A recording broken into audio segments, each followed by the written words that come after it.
अस्सलाम वालेकुम वरहमतुल्लाहि वबरकातुहू। स्टूडेंट्स, फ्रेंड्स एंड व्यूवर्स, तो मैं हूं मोज़ब्बिक और आपको मेरे इस यूट्यूब चैनल एमबी मैथमेटिक्स पर वेलकम है।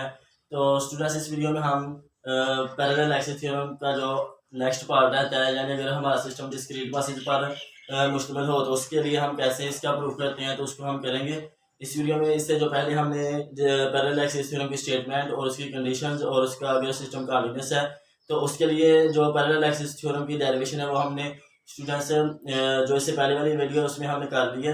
ठीक है, उसको पहले देख लें। उसमें मैंने आपको स्टेटमेंट बताई है डायग्राम की हेल्प से कैसे उसको याद रखना है, और जो भी उसकी कंडीशंस होती हैं वो मैंने उस वीडियो में बता दिया। अब इसमें हम जो है ना, अगर हमारा सिस्टम डिस्क्रीट क्लासेस पर मुश्तमिल हो तो उसके लिए पैरेलल एक्सिस थ्योरम की क्या स्टेटमेंट है उसको हम इस वीडियो में डिस्कस करेंगे स्टूडेंट्स। यानी उसका हम कैसे प्रूफ करेंगे वो हम इस वीडियो में देखते हैं। तो हमारे पास स्टूडेंट्स ये कोई लेट करने कोई सिस्टम है, ठीक है, और एक एक्सिस है ना वो इधर से पास कर रहा है। ठीक है, ये कहीं से भी पास करता है तो हम कहते हैं कि चले ये इधर से पास करता है। ठीक है, और एक एक्सिस है जो इसके सेंटर ऑफ मास से पास करता है। ये सेंटर ऑफ मास है, इधर से एक एक्सिस पास करता है। तो और इन दो एक्सिस के दरमियान जो डिस्टेंस है वो बी है। ठीक है, इधर इस ये जो स्टेटमेंट हमने इससे जो पहले वाले लेक्चर में की है।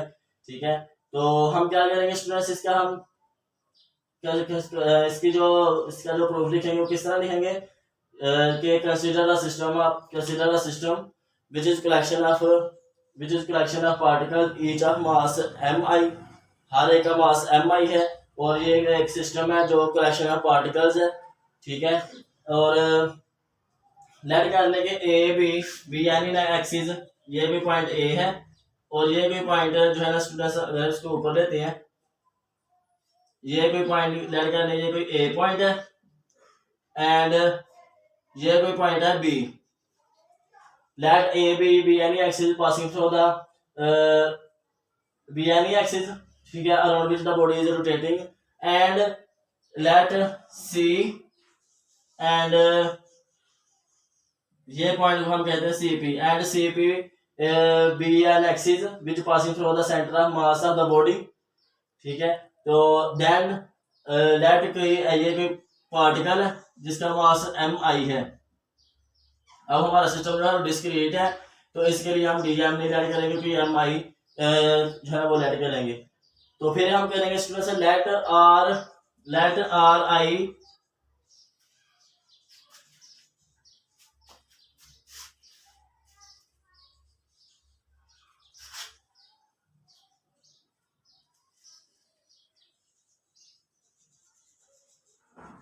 तो ये हम स्टूडेंट सेलेक्ट करेंगे let R I be the position vector of mass M I relative to A, and R I C is the position vector R I C is the position vector of mass M I relative to the point C। ठीक है, तो and R is the position vector from A to C। ठीक है, तो क्या करेंगे हम students, ये हम इसके डायग्राम की हेल्प से सारा कुछ लिख दिया है। ठीक है, इधर से हम कहेंगे consider a system which is collection of particles each of mass mi, let ri be the position vector of mass mi from relative to the point A, and ric be the position vector of mass mi relative to the point C। ठीक है, and r is the position vector from A to C। ठीक है, तो इधर से हमारे पास ये एक राइट एंगल ट्रायंगल बन गया। ऐसे कह लेंगे इस इधर हम जो है ना वो राइट है और इसको कहते हैं रिजल्टेंट वेक्टर आ गया। तो वो हमारे पास क्या आएगा स्टूडेंट्स, रिजल्टेंट वेक्टर का ये हमारे पास ए है और ये बी है, तो ये ए प्लस बी होगा। ठीक है स्टूडेंट, तो ये क्या आ गया हमारे पास वेक्टर आर आई, ये है आर प्लस आर आई सी, इसको हम क्वेश्चन नंबर कहते हैं 1। ठीक है स्टूडेंट्स, तो अब हम कहते हैं कि इस मास का मोमेंट ऑफ इनर्शिया, तो इसके अलावा स्टूडेंट्स हम कहेंगे कि इसका परपेंडिकुलर एक्सिस, इसका जो परपेंडिकुलर डिस्टेंस है मास का from A B axis is D I, and the perpendicular distance of mass M I to the CP axis is, ये जो डिस्टेंस है ये है DIC। ठीक है स्टूडेंट्स, तो इधर से लेकर इतना मास जो है ये DIC है, और सॉरी इधर से मास से लेकर इस एक्सिस तक का परपेंडिकुलर डिस्टेंस ये DIC है, और DI ये मास से लेकर इस तक इस एक्सिस तक परपेंडिकुलर डिस्टेंस है। ठीक है, चूंकि हमें मोमेंट रेशियो फाइंड करना है तो उसके लिए हमारे पास मास के साथ परपेंडिकुलर डिस्टेंस भी होना चाहिए। तो ये हमारे पास आ गया स्टूडेंट्स, और इधर से हमने ये रिजल्टेंट वैल्यू निकाल लिया RI। ठीक है, तो ये सारा खेल है पैरेलल एक्सिस थ्योरम का। ठीक है, अगर आप ये अंडरस्टैंड कर लेते हैं तो, और लेट कर लेते हैं let B be the any vector parallel, ये भी वेक्टर है। ठीक है, फ्रॉम A to B, यानी let B is a vector from A to B, यानी AP is a vector which is equal to B, और इसकी जो डायरेक्शन होगी वो इसकी मैग्नीट्यूड और इसकी डायरेक्शन के इक्वल होगी, तो इसकी डायरेक्शन इस तरफ है। ठीक है, तो ये इस तरह से इसकी जो गिवन इन्फॉर्मेशन है वो हम इस तरह से लिख सकते हैं। इसके अलावा हम अपनी आसानी के लिए इधर परपेंडिकुलर ड्रा करते हैं और इधर एक राइट एंगल ट्रायंगल बन जाती है। ठीक है, एक ये बन जाती है और इस तरह हम इसको नीचे ले जाती है। ठीक है, बस लेकिन जो हमें जरूरत होती है वो इस राइट एंगल ट्रायंगल की होती है, तो इसे क्या लेंगे इतना ही रहने देती है।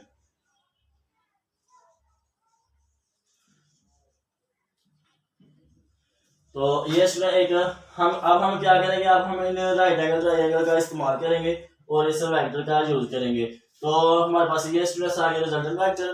तो अब हम क्या करेंगे कि हमारे पास मोमेंट ऑफ इनर्शिया आएगा इस मास का, क्या आएगा MI, और perpendicular distance about this axis ये क्या है DI का स्क्वायर। अब स्टूडेंट्स ये जो एक राइट एंगल ट्रायंगल बनी है ये वाली। ठीक है, तो इसको अगर थोड़ा सा ज्यादा करके अंडरस्टैंड करें, यानी ये अगर हम कहें कि एक ये ट्रायंगल बनी है राइट एंगल ट्रायंगल, ये हमारे पास है मास MI, और इसको अगर रेक्टेंगुलर कंपोनेंट्स में रिजॉल्व करते हैं तो हमारे पास क्या आता है, ये जो वेक्टर है ये RI, और इस डायरेक्शन में हमारे पास वेक्टर है B यूनिट वेक्टर। ठीक है, तो इधर से पैरेलल है। तो अब हम क्या करेंगे इस तरह से, ये जो आया हमारे पास RI cos थीटा, इसका x कंपोनेंट, और इसी को हम लिख सकते हैं RI dot B unit vector. तो ये जब हम इसको दोनों को डॉट प्रोडक्ट लेते हैं तो हमारे पास ये चीज आती है, और यही स्टूडेंट्स है ये DI के पैरेलल है, तो हम इसी को कहते हैं ये DI के इक्वल है। ठीक है स्टूडेंट्स, तो ये क्या होगी DI के इक्वल। तो अब हम क्या करेंगे, DI की जगह पर ये वाली वैल्यू पुट करेंगे। क्या किया हमने, इस राइट एंगल, इस जो है ये जो रेक्टेंगल बन रही है राइट एंगल ट्रायंगल, इसका हमने यूज किया, बस सिंपल DI को फाइंड किया, यानी हमने देखा कि DI अब क्या है, तो DI की वैल्यू हमने इस जो है ना वो इस वेक्टर को रिजॉल्व करके तो वो निकाल दिया। क्या ये हमारे पास MI RI dot B unit vector, इसका स्क्वायर आ गया। अब मैं इसको स्टूडेंट से रेज करता हूँ। ठीक है, तो इसके बाद हमारे पास आ जाएगा स्टूडेंट्स MI। अब ये RI क्या है, RI ये हमने ऊपर निकालना है, तो इसकी वैल्यू अब रखते हैं तो स्टूडेंट्स, तो ये हमारे पास आ जाएगा R प्लस RIC, इसका डॉट ले लें B यूनिट वेक्टर के साथ और इसका होल स्क्वायर कर लें। इसको अंदर स्टूडेंट्स जब हम मल्टीप्लाई करते हैं यानी इसका B को, तो ये हमारे पास आ जाता है R unit vector dot B unit vector, sorry R vector plus B unit vector RIC dot B unit vector. तो अगर ये A है और ये B है उसका होल स्क्वायर आ गया, तो इसको हम स्टूडेंट्स, और इधर हम जो है ना इधर हमने स्टूडेंट्स इसका समेशन अप्लाई कर देनी है। तो क्या करेंगे, इधर स्टूडेंट्स इधर समेशन अप्लाई करनी है, ये सॉरी मुझसे एक स्टेप मिस हो गया, तो इधर आप समेशन अप्लाई कर दें कि 1 से लेकर n तक है, इतने आपके पास डिस्क्रीट मासेस है। तो ये आपके पास आ जाएगा I, ठीक है, IR कहने इस लाइन से बोर्ड तो मूवमेंट ऑफ इनर्शिया, तो क्या आएगा कि ये चीज आ गई। तो अब हम स्टूडेंट्स क्या करेंगे, इसका होल स्क्वायर को ओपन करेंगे। तो ये आ जाएगा हमारे पास स्टूडेंट्स ए का स्क्वायर प्लस बी का स्क्वायर। तो इसको स्टूडेंट्स मैं ना रेज कर, तो इसका आप स्क्रीनशॉट ले लें। यही सारा काम है, इसको भी आपने अंडरस्टैंड करना है। आप ये अपने नोट्स पर लिख लें, तो इसके बाद रेज कर, तो आप स्क्रीनशॉट ले लें।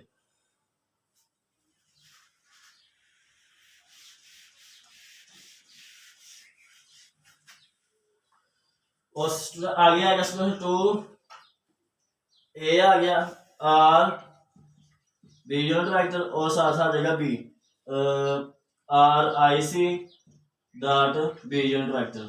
तो ये चीज आ गई हमारे पास स्टूडेंट्स। अब हम क्या करेंगे, अब हम इधर ये इनका इस्तेमाल करेंगे। अब ये जो R dot B unit vector है, ये क्या है स्टूडेंट्स, ये अब मैंने इधर से डायग्राम जो है वो इसकी है। तो ये आएगा हमारे पास आर, ये था हमारे पास एक, ये था हमारे पास एक यूनिट, ये था आर वेक्टर, ठीक है, और ये था पॉइंट सी और ये था पॉइंट ए। तो इधर हमारे ये जो इसको अगर इधर रिजॉल्व करते हैं तो ये इस डायरेक्शन हमारा यूनिट वेक्टर था बी, ठीक है। तो आर डॉट बी यानी ये आर का सीटा आएगा और आर डॉट बी, तो ये हमारे पास आता है स्टूडेंट्स, इसके इक्वल आता है, ये आता है हमारे पास उसका स्क्वायर लेना है, ठीक है। तो उसका जब हम स्क्वायर करेंगे तो हमारे पास इधर जो है, इधर से हमारे पास आता है स्टूडेंट्स ये चीज थी, ठीक है, और ये चीज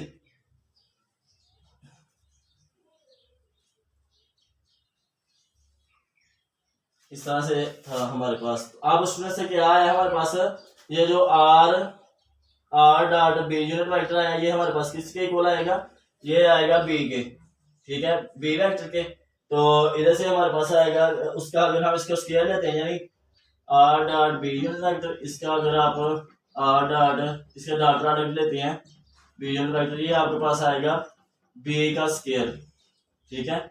तो ये आपके पास क्या आएगा स्टूडेंट्स, इधर हमारे पास आ जाएगा एम आई और बी का स्क्वायर स्क्वायर प्लस इसको इधर से हमारे पास आएगा एम आई। और अब स्टूडेंट से ये जो चीज है ना, ये वाली चीज इधर से हमारे पास क्या आएगा, ये जो आर आई सी है, ये क्या था, ये वाला हमारा पोजीशन वेक्टर था। इधर से मैंने कहा था कि इधर हमारी ये वाली ट्रायंगल इस्तेमाल होगी। तो ये हमारा अब आर आई सी उसका यूनिट वेक्टर लेना है इस डायरेक्शन में, जो यूनिट वेक्टर है इधर इस डायरेक्शन में यूनिट वेक्टर है बी। तो ये हमारे पास आ जाएगा डी आई सी, ये हमने कहा था ये एक्सिस है और ये था हमारा डिस्टेंस है डी आई सी। तो इधर से हमारे पास आ गया डी आई सी का स्केयर, ठीक है। तो इधर आ गया हमारा डी आई सी, ठीक है, perpendicular distance from mass to the axis which is passing through the centre of mass of the body. तो अब स्टूडेंट्स क्या आएगा हमारे पास, ये चीज आ गई ए का स्क्वायर प्लस बी का स्क्वायर प्लस 2ab। तो इधर से हमारे पास स्टूडेंट्स क्या आएगा प्लस, अब ये जो चीज है R dot B unit vector, तो ये जो चीज है ये बी की मैग्नीट्यूड के इक्वल आएगी, ठीक है। आर डॉट दो वेक्टर का जब आप यूनिट वेक्टर लेते तो सॉरी इधर आना है इसकी मैग्नीट्यूड, ठीक है, बी के इक्वल आएगा। तो 2b आ गया और इधर आएगा आर आई सी, ये जो यूनिट वेक्टर इसको निकाल लेते हैं बाहर और साथ ले लेते हैं हम स्टूडेंट्स एम आई और आर आई सी। तो अब स्टूडेंट्स ये जो है ना, ये जो चीज है ये इक्वल टू 0 बिकॉज जो हमारा जो since centre of mass is at origin, ठीक है, तो उससे हमारे पास जो आता है यानी ये जो अब आएगी ना चीज ये 0 होगी। इसके अलावा हम देखें ये जो चीज आई हमारे पास, ये जो चीज है ना समेशन छोटे स्मॉल मासेस को जब आप सम अप करते हैं 1 से लेकर n तक, आई को 1 से लेकर n तक हम करते हैं, ठीक है। Consider system of n particles या consider system of particle which is consider a system which is collection of consider system of particles, या इसमें आप लिख रहे हैं consider system of n particles. ठीक है, तो ये बेहतर होगा। तो हम एन पार्टिकल्स को सम अप कर रहे हैं, उनकी मोमेंट ऑफ इनर्शिया ये हमारे पास आएगा कैपिटल है और साथ आ गया बी स्क्वायर। लास्ट आएगा स्टूडेंट्स ये आएगा परपेंडिकुलर एक्सिस है, सॉरी परपेंडिकुलर डिस्टेंस है फ्रॉम मास टू दिस, तो ये हमारा मोमेंट ऑफ इनर्शिया आएगा आई सेंटर ऑफ मास। और स्टूडेंट्स ये जो चीज़ है ना, ये जो since centre of mass is at origin, so this side this quantity will be equal to 0। ठीक है, उस सेंटर ऑफ मास की प्रॉपर्टी के मुताबिक तो ये सारा जो क्वांटिटी ये सारी 0 हो जाएगी और अब हमारे पास ये चीज़ बच जाएगी। तो इस तरह हमारे स्टूडेंट्स डिस्क्रीट मास के लिए जो प्रूफ होता है वो करते हैं। क्या बस ये सिंपल सी डेरिवेशन, इसको हमें समझना। सबसे पहले हमारा रिजल्टेंट वेक्टर निकाला। ठीक है, वो कैसे निकाला, ये हमने रेड किए सारे मासेस वो सारे पोजीशनल वेक्टर्स, ये सारे हमने इंग्लिश में लिख देना। Consider system of any particles which is each of mass of particle is mi and b is the perpendicular distance from between two axes, and then करने AP the b let b hat is the unit vector in the direction of AP। ठीक है, तो वो हमने direction लिया तो उसको हम मैग्नीट्यूड बी लेट कर ले तो हमारे पास एक बी वेक्टर आ जाता है। तो इस तरह से हमने स्टूडेंट से अपने रिक्वायरमेंट के मुताबिक जो हमें नजर आया वो हमने किया, और परपेंडिकुलर डिस्टेंस लिया हमने इसका इससे और इसका इससे। तो जब हमने इससे के about moment of inertia find किया तो हमने ये वाला परपेंडिकुलर डिस्टेंस लिया, और जब इधर हमारे आसपास ये डी आई सी आया तो हमने कहा कि ये इस एक्सिस के अबाउट मोमेंट ऑफ इनर्शिया, तो ये लिख दिया। तो स्टूडेंट बहुत सिंपली इसकी डेरिवेशन है, तो बस थोड़ा सा आपने इसके जो डायग्राम इसको अंडरस्टैंड करने की ज़रूरत है। तो स्टूडेंट्स अगर मुझसे कोई इसमें समझाने में या आपको भी समझने में मिस्टेक या कोई भी प्रॉब्लम हो तो आप कमेंट सेक्शन में लाजम पूछें। तो स्टूडेंट्स मेरी इस वीडियो को लाइक करें। तो इस वीडियो में इतना ही, नेक्स्ट वीडियो तक के लिए अल्लाह हाफिज़, अस्सलाम वालेकुम।